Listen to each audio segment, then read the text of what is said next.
ನಮಸ್ಕಾರ ಕರ್ನಾಟಕ. ಏನ್ ಗುರು ಮನೆಯಲ್ಲಿ ಫ್ಲಾಪ್ ಸ್ಟೋರಿ ಡ್ರೋನ್ ಪ್ರತಾಪ್ದಂತೆ ವಿನಯ್ ಗೌಡ ಹೇಳ್ತಿದ್ದಾರೆ. ಅವ್ರೇನೋ ಒಡಿಯೋ ರೇಂಜಲ್ಲಿ ಮಾತಾಡ್ಬಿಟ್ಟು ಇಲ್ಲಿವರೆಗೂ ಅವ್ನು ಬಂದಿದ್ದಾನಂತೆ. ಆಯ್ತಪ್ಪ, ನೀನು ಒಡಿಯೋ ರೇಂಜಲ್ಲಿ ಮಾತಾಡಿದ್ದಕ್ಕೆ ಇಲ್ಲಿವರೆಗೂ ಬಂದಿದ್ದಾನೆ ಅಂತ ಅನ್ಕೊಳ್ಳೋಣ. ನೀನು ಇಲ್ಲಿವರೆಗೂ ಬಂದಿದ್ಯಲ್ಲ, ಹೆಂಗ್ ಬಂದ್ಬಿಟ್ಟಿದ್ಯಾ ಗುರು? ಹಂಗಾದ್ರೆ ಪ್ರತಾಪ್ ನಿನ್ನ ಬಗ್ಗೆ ಮಾತಾಡ್ತಾ ಇರೋದಕ್ಕೆ ನೀನು ಇಲ್ಲಿವರೆಗೂ ಬಂದಿದ್ಯಾ ಅಂತ ಪ್ರತಾಪ್ ಅನ್ಕೊಬೋದಲ್ವಾ, ಜನನೂ ಅನ್ಕೊಬೋದಲ್ವಾ? ಮಾತಾಡ್ಬೇಕಾದ್ರೆ ಒಂದು ಮೀನಿಂಗ್ ಇರ್ಬೇಕು ಗುರು. ಅದು ಓಕೆ ಗುರು, ಆದರೆ ತನಿಷಾ ಮೇಲೆ ಸಂಗೀತ ಮತ್ತು ಕಾರ್ತಿಕ್ ಸಿಕ್ಕಾಪಟ್ಟೆ ಮುಗಿ ಬಿದ್ದುಬಿಟ್ಟಿದ್ದಾರೆ. ಸಂಗೀತ ಫುಲ್ ಜೋರು, ಕಾರ್ತಿಕ್ ಅಂತೂ ಫೇಕ್ ಅಂತ ಜೋರಾಗಿ ಬಡ್ಕೊತಾ ಇದ್ರು. ಸುನಾಮಿ ಬಂದರೆ ಬೆಂಕಿನೂ ಆರೋಗುತ್ತೆ ಅಂತೆಲ್ಲ ಡೈಲಾಗ್ ಬಿಡ್ತಿದ್ರು. ಒಟ್ಟಿನಲ್ಲಿ ಡ್ರೋನ್ ಪ್ರತಾಪ್ ವಿಷಯನ ವಿನಯ್ ಗೌಡ ಚೆನ್ನಾಗೇ ಮಾತಾಡಿದ್ದಾನೆ. ಹಂಗೆ ಅಂದ್ಕೊಂಡು ಇದ್ಬಿಡು ಗುರು, ಚೆನ್ನಾಗೇ ಇದೆ.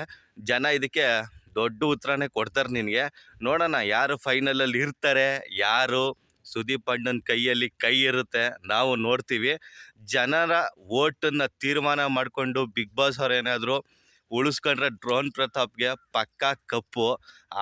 ತಪ್ಪಿ ಮೋಸ ಮಾಡಿದ್ರೆ ಏನು ಮಾಡೋಕ್ಕಾಗಲ್ಲ. ನೋಡೋಣ ಡ್ರೋನ್ ಪ್ರತಾಪ್ ಫ್ಯಾನ್ಸ್ ಹೆಂಗಿದ್ದಾರೆ ಅಂತ ತೋರಿಸ್ತಾರೆ ನಿಮ್ಗೆಲ್ಲರಿಗೂ. ನೀನು ಆಚೆ ಬಂದ ಮೇಲೆ ನೀನೇ ಶಾಕ್ ಆಗೋಯ್ತೀಯ ಗುರು, ತಲೆ ಕೆಡ್ಸ್ಕೋಬೇಡ. ಸ್ನೇಹಿತರೆ, ಈ ಒಂದು ಮಾತು ವಿನಯ್ ಗೌಡ ಅವರ ಮಾತು ನಿಮ್ಗೇನು ಅನ್ನಿಸ್ತು ಅದನ್ನು ಕಮೆಂಟ್ ಬಾಕ್ಸಲ್ಲಿ ಕೊಟ್ರಿ.